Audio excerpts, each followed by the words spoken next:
So we did have Majalis, but not in the present format. But in the time of Imam Raza alayhi salam, he said we'll have a Majlis for Hussain alayhi salam, Majlis al-Hussain.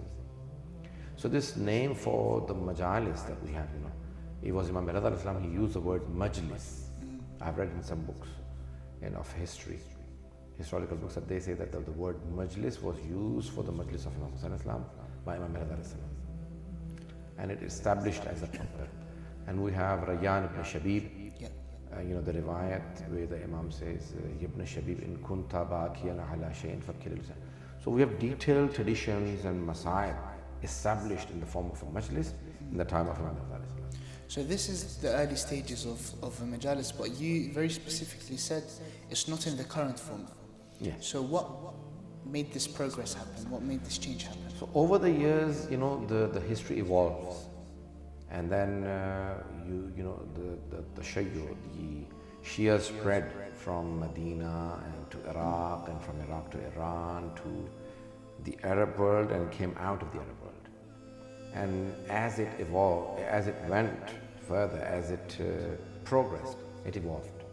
And it took up different cultures. So for example, Sharia says this is halal. How you cook it, there is no law on it in Sharia. So is there an Islamic culture? There's a whole debate.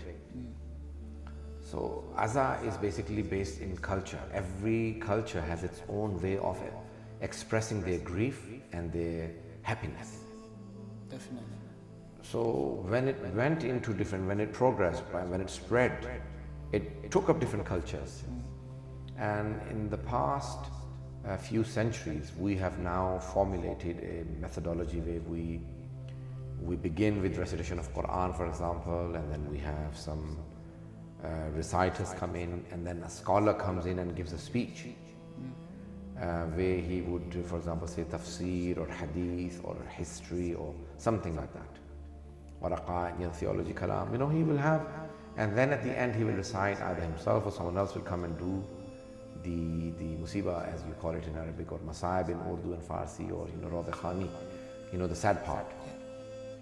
So this evolved over the years. In the beginning, they did not have all of those. They only had, for example, poetry, the masaib. And we don't have proofs where people would sit down and give, like a 2-hour detailed majlis or something like that. We do have proofs where the Imam would say, yes, do mu'idha or something like that. Brief mu'idha. But it wasn't like everything wasn't timed or Quran recitation. So this has evolved over the centuries.